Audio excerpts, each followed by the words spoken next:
Hi, இன்றைக்கி நம்ம வீட்டில் என்ன சாப்பாடுனா, அதாவது லன்ச் என்னென்னா fish fry, rasam and white rice. இதுதான் நம்ம வீட்டில் இன்றைக்கி லன்ச்சு. இது மாதிரி எப்போவுமே குழம்பெல்லாம் வைக்காமல் ஸ்கிப் பண்ணிவிட்டு சில்லி இருந்தால் சில்லி போட்டு சாப்பிடுவோம். பட் ரசமும் ஒயிட் ரைஸும் கண்டிப்பாக இருக்கும். ஏன்னா அந்த ஃப்ளேவரே அவ்வளோ நல்லாயிருக்குங்க. எனக்கு ரொம்ப பிடிக்கும். குழம்பு சாப்பிட்றத விட இந்த மாதிரி சாப்பிட்றது எனக்கும் ஹஸ்பண்டுக்கு 2 பேருக்குமே ரொம்ப பிடிக்கும். அப்புறம் ஃபிஷ் ஃப்ரை பண்ண ஸ்டார்ட் பண்ண கரெக்டாக ஒரு 1 PM மழை வர மாதிரி ஒரு வெதர் இருந்தது.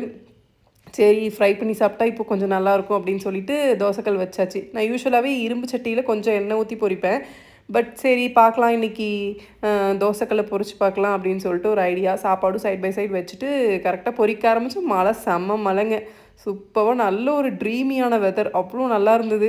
நல்லா ஃபிஷ் ஃப்ரை பொரித்து நல்லா கறி லீவ்ஸ் எல்லாம் போட்டு சில்லியெல்லாம் போட்டு ஃப்ரை பண்ணி சாப்பிட்டு கொஞ்சம் நேரம் தூங்கிட்டு அப்புறம் ராகி ப்ரௌனி செஞ்சு சாப்பிட்டு இன்றைக்கி டே கம்ப்ளீட் பண்ணியாச்சு.